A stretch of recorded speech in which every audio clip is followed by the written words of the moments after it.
So, Dennis, we were talking about criticisms of, or at least my criticisms of Donald Trump, which it seems like we agree on a lot of it. But I want to hear criticisms of the left, because obviously Kamala lost. Okay. I'm not an election denier. Donald Trump won. And there's probably a lot of different reasons for that. But I want to get your take, because you're not somebody who voted for Trump 3 times. Why is it that and I know that you're a Republican. Okay. I get that. But what was it about Kamala, or at least in general, the Democrat Party, Dennis, where you said to yourself, I can't do this. I can't support them? Well, I think I have to go a bit back into history. I voted Obama the first time around in 2009. Did? Yeah, I did. Yeah, I was in college. He sold me on the universal health care thing. I didn't have health care at the time. And I was like, well, that sounds like a good plan. Needless to say, it didn't work out as he promised. I think my payments were supposed to be like 200 something a month. I was like 23, 24. They went up to like 800, right? So I couldn't afford it anyway. And now I have to pay this fee every year because I don't have health care, right? I was living in New York. Everything was super expensive. It really ticked me off. I didn't vote for him the second time around. And that's where I kind of started moving away. Mm-hmm. I've never been a registered Democrat, though. I was a registered independent at that time. So I always voted when you voted for Obama. Yeah. Okay. So I always voted for people based on policy. And 2009 was when he ran against, was it Romney or McCain? It was McCain. McCain. That's right. Yeah. Okay. Yeah. Okay. It was the first time around. And then, I always took it as I want to hear people out. I'm not voting based on party. I'm voting based on policy, their ideas. Are their ideas good? So when the 2015 or the 2016 election came around, I was listening to everybody. I listened to Trump. I saw a great disconnect between the way that he was being represented in the media and what he was actually saying. People were just taking him out of context. I noticed that almost immediately, and that, kind of ticked me off. And so I was following him. At the same time, I was also following Bernie. And Bernie got absolutely shafted in that election by the Democrat establishment. Tim Pool is a Bernie Sanders supporter. Did you know that? There are people. There are a lot of Bernie bros. Yeah, there are a lot of people on the right that voted for Rogan. Trump that like Bernie and wanted Bernie to be the next president. Yeah, I thought the Democrat Party made a huge mistake. I thought Bernie Sanders would have been a good president. Yeah, I think he's a decent, good man. He's not one of those guys that's worth $50 million. Okay, he's not bought by anybody, and so I'm with you on Bernie Sanders. Yeah, well, I wouldn't categorize myself as a Bernie bro because I've always been skeptical. But you would have supported him. I've always been skeptical of socialism. What I wanted was for there to be a fair election, a fair conversation, and exchange of ideas. And what turned me against the Democrat establishment at the time was seeing what Debbie Wasserman Schultz did. I think it was in the Florida primary, where and then how they started finagling super delegates and basically, shut Bernie out. Mm-hmm. They did that in 2015. I think they did the same thing or something similar in 2020 to get Biden in. They had all those candidates back out before Super Tuesday.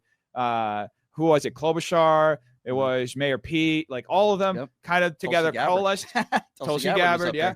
All of them. They all just backed out, supported Biden to give him the run and kill Bernie. Well, it worked in 2020. Right, you can't say that it didn't work. They got Joe Biden in 2020. My biggest criticism is what's going on now. But even then, even in 20, the pattern repeated itself. So it was in 2016, in 2020. That doesn't. I know it's the Democratic Party. The Democratic Party doesn't feel very democratic to me when there's a lot of internal party maneuvering. To get a candidate across the finish line. I think I would agree with you more what happened in 2024. Okay. Yeah. But let's go back. Kamala Harris is the most extreme example of that. Where she was literally appointed and anointed with no primary. I agree with you there. But let's go back to here's why I disagree with you a little bit about 2020. Pete Buttigieg wasn't going to win. I love Pete Buttigieg. I think he's great. I don't think that America's ready to vote for a gay man. And I wish that I would vote for him. Kamala Harris agrees with you on that. Yeah. Well, I wish that wasn't the case. Tulsi Gabbard had no chance to win. I don't see anybody. Booker, no chance to win.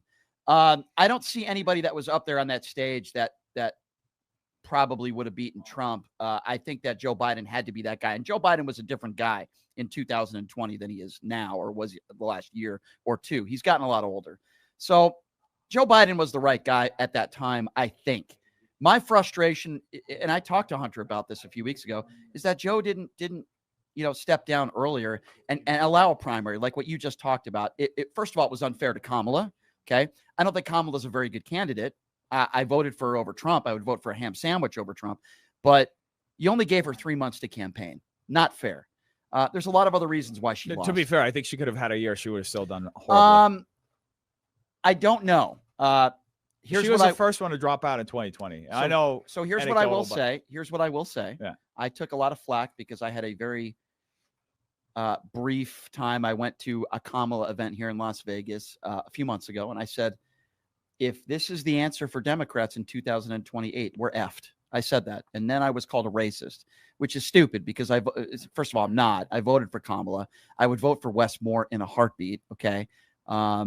It's stupid. I would vote for Michelle Obama in a heartbeat. I think there are better candidates out there. What do you make of a guy like John Ossoff? I'm wondering, because I really like him. What do you make of moderate Democrat? What do you make of him? I don't know much about him. I know that he was proposing a bill to end insider trading. I know that there was just a scandal on CNN with Alex Michelson. Funny enough, the chair of the LA GOP, they were both running a Jewish purity test on him, whether he can be Jewish and be critical of Israel. It's so. By the way, he voted against the Israel arms deal. He's not like a Josh Shapiro. By the way, I like Josh Shapiro, but Josh Shapiro is way too pro-Israeli government for me. Okay, here's my question. Do you think the Democrat Party's ready for a Jewish presidential candidate? I don't know if America is ready. Forget about the Democrat Party. Unfortunately, we live in a country where I think still right now, we're not going to get someone who's gay. We're probably not going to get someone who's Jewish. And that's really unfortunate. I'm just saying I like John Ossoff. I have a lot of respect for him. I think he's a great speaker. He reminds me of Obama a lot, the way he speaks. No, I've said this about the Democrat Party. Women are 0-2 against Donald Trump. I have no problem, and I would have no problem, and I don't think you would either if it's the right candidate, right? A woman being president of the United States. I don't think America, and I think that's part of the reason why Kamala lost. I'm not saying it's the only reason is because she's a woman or because she's black. I'm not saying those are the only two reasons, but they are reasons. And I think the Democrat Party has to look in the mirror and say, hey, you know what? We probably need to put a white dude up there against a J.D. Vance or a Marco Rubio if we want to win. I wish that wasn't the case. Well, right now, if the elections were held tomorrow, Newsom is the favorite. Oh, he's so bad. He's got a lot of problems. A lot. He's not my number one choice, but he's still the most popular right now. If the elections were held tomorrow, it'd probably be J.D. Vance. You don't think Wes Moore has a better chance? Would I rather have Wes Moore as the president? I guess that's a different question. Yes, I would. Do I think Wes Moore has as good of a chance as Gavin Newsom right now? No, I don't. I think Gavin Newsom is more of a household name. I like Wes Moore. Really smart, really good governor. Doing a great job out there in Maryland, right? I like Wes Moore a lot. I think there are better candidates. Now, does that mean that I think they have the better chance to win? No, I think right now, if the elections were held tomorrow, I think Gavin Newsom, the polls show it. Gavin Newsom is still right there. I think if you have I think it very well could be a Gavin Newsom AOC ticket. I think it could be. Really? I think it could be. I think if you put AOC as VP, I think she would be good. They would lose the middle of the country completely, and most swing states. Against a J.D. Vance, he's not even well liked among MAGA. I don't know about that. The whole thing you have to understand is the same way that when Kamala was nominated as the nominee, anointed as a nominee. Yeah. And the entire Democrat establishment was like the day before criticizing her, saying she has no shot, and then immediately coalescing around her. The same thing would happen with JD. The same way that we were just pointing out how Rubio and Ted Cruz were critical of Trump, and then all of a sudden they all like aligned around him. They would the entire party establishment would align themselves behind JD because the interest is to win. Right. It's not probably, but he's not Donald Trump. He certainly isn't very charismatic. He's not a great public speaker. No, I think he has his own brand of charisma. Obviously, he's not Trump. It's hard to have that kind of charisma and not be an entertainer. Right. The thing with JD is he's a very skilled debater. He's a very skilled communicator as well. And I think Marco Rubio gives you guys a better chance. I don't think so. You don't think so? No, because I think that this is the impression that I have of Rubio. He's run once already, got absolutely demolished. He's owned by foreign interests. There is a huge Sorry, my phone's gone off. Turn my phone off. There's a huge skepticism around foreign influence in the Republican Party. Right. And people just don't want that. They're not going to vote for somebody. I know that the party establishment wants to push for this continued coupling with Israel, but the majority of people in the Republican Party are against foreign influence. Whether and to be fair, it's not just Israel. It's also applies to Qatar. You know, a lot of the criticisms of Tucker are like, oh, he's owned by Qatar. It's in general. So I still think it will be J.D. Vance ultimately. You're probably right. It will probably be J.D. Vance versus Gavin Newsom. There's a lot that can happen between now and then. There's still a lot of time. I do think the midterms are going to be a bloodbath for Republicans. I agree with you there. I've been saying that. I think based on where the economy is at right now. But listen, when I think of where the Democrat Party is right now, I don't always agree with them on everything. But for the most part, they're not for giving tax breaks to the richest people. They want free health care for all Americans. They want to help people that are struggling, living paycheck to paycheck. They want to lower taxes for middle class. When I look at the Republican Party today, no answers when it comes to health care, no replacement plan for Obamacare, nothing when it comes to gun violence and gun control, nothing, no ideas, nothing. They don't even want to work with Democrats on that.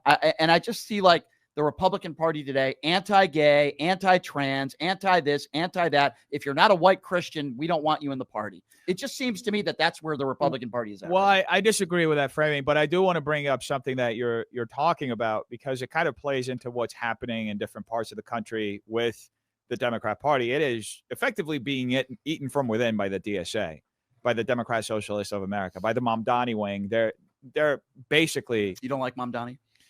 Well, he's a socialist. I mean, look at the job he's done in New York. Who cares what you label him, socialist or not? Crime is down. The economy is. He's been in office for 7 months. He has. It's barely. I mean, that's barely enough time to actually things see whether are headed in the right direction. I mean, he is very well liked in Manhattan. He could just be still riding the coattails of Eric Adams. He could be, but I think free public transportation. I mean, did they actually start that? Yeah, they're implementing that. Is that so bad? I mean. The last I saw, they were asking New Yorkers to. There has to be a vote, and I think that it's still. What, the air conditioning stuff? Well, that's a joke. Okay, this is a joke. Okay, this gets me so frustrated when he makes a statement. Hey, keep your air conditioning on 78 degrees. Under the last mayor, it was the same thing. What they ask for and what they're not making you do it. They say, and Republicans have mayors. It's the same policy. They recommend 75 to 78 degrees. He's not forcing you to do it. He's just saying, hey, trying to conserve energy. And like people are making that like, oh my God, he's a Nazi. I mean, it's so stupid. Even on Fox News the other day, Kayleigh McEnany even admitted that, hey, this isn't just Mamdani. The last mayor, suggested that. And there have been Republicans in this country that have made those same suggestions. It's not like some crazy thing where he's saying you have to have your air conditioning at 7. Democrats are not taking your air conditioning away. And what about happening? And what about his proposal to target white neighborhoods with higher taxes? That's not necessarily what he is doing. It's not white neighborhoods. What he is doing is he wants to, make the tax bracket higher for certain people that are making more money. He's not saying, hey, we're just going to go into white neighborhoods and it's only the white people. But it does seem a bit racially motivated. Well, I mean, if we're going to talk about Again, if we're going to talk about racial motivation in New York City, we go to the guy who's the president of the United States who's lost. Last I checked, Mamdani hasn't lost thousands of discrimination lawsuits. Donald Trump has. Mamdani's only been there 7 months. I think he's a smart guy. He's actually worked with Donald Trump, and Donald Trump's had a lot of nice things to say about him, believe it or not. Yeah, I mean, they've said nice things about each other. Yeah, which is how you work together. Yeah. And so, listen, they called him an anti-Semite. I'm Jewish, Dennis. I can't name you one policy that he's implemented or he's just been critical of Israel and his whole thing with that's not anti-Semitic. I know, but we're both critical of Israel. You're not an anti-Semitic. Well, they've called me an anti-Semite. I don't think you are at all. Yeah. Well, here's the thing. It's just there's an issue with labeling people, not just the label anti-Semite, but also Nazi and Groyper. That's used a lot on the right. People, if they want to remove you or somehow push you to a corner, they'll call you whatever it is. We have to stop with the labeling stuff. As I've said before, and I think it's really important to admit when you're wrong about things. And I bring this up all the time. Mehdi Hassan, a couple of years ago, he was very, anti-Israel government. And I called him, I said, I think he's anti-Semitic. And then as I did a little bit more research, I realized that's not the case. And I was wrong. He's not anti-Semitic. He is very critical of the Israeli government, and rightfully so. And I was wrong. And I emailed him and I told him that. And it's not anti-Semitic to be critical of the very corrupt Israeli government. Mm-hmm. It is anti-Semitic to say, in my opinion, that Israel shouldn't exist. Those are two completely different things. And I was wrong. And you being critical of Israel, Mamdani being critical of Israel is not anti-Semitic. There are plenty of Jewish people and rabbis that love Mamdani in New York City. Yeah, he had a lot of support from, I think, the Orthodox community supported him too. He's a smart man, and he's a good man. And is this where the Democrat Party is going? I don't know. Here's what I do know. Where this country is going right now is in the crapper. When we're talking about the economy, we're talking about private sector job growth. We're talking about healthcare. We're talking about ill-advised wars. This country is headed in the wrong direction, and the way that Republicans are doing it, at least lately, it's not working for the country. I'm not saying Democrats are perfect, but it's not working right now. I want to get back to the days where people didn't have to decide, Dennis, whether they were going to fill their gas tank or put food on the table for their families. This is a disaster, what we're in right now. It's a disaster. Well, and it's primarily brought on because of the war in Iran. I believe that we were on the right track. Things were moving along. The gas prices are going down. They weren't like $4.50 a gallon. You're right about that. Yeah. So, well, for you out in California, it went up to $8. It's terrible. It was $4.50. You said that. I was like, what? That's not expensive. That's awful. That's awful. That's like that's the cheapest it's probably been in like a decade. Listen, in California. I'm not going to sit here and defend Gavin Newsom. I mean, LA is disgusting. Okay. I don't know how you live in LA. LA is disgusting. It's been tough. Okay. The homeless issue there, it's awful. I was in Oakland a few months ago. It was disgusting. I love San Diego. I think it's beautiful. Yeah. I go on LA. I just think it's gross, man. Unfortunately, it's gross. And listen, the thing that pisses me off the most about LA is that you no longer get the quality of life or the return for the money that you're putting into the city. For the taxes you're paying, you can get you can rent a commercial space on prime real estate on Sunset Boulevard, one of the most iconic boulevards in the world that everybody knows, and you're going to have a homeless person at 12 o'clock in the afternoon taking a dump in front of your business. And the police, the fire department, nobody's going to do anything. It's terrible. And listen, this is a problem all over the country. Obviously, we have this problem downtown Las Vegas and everywhere in the country. It's just magnified.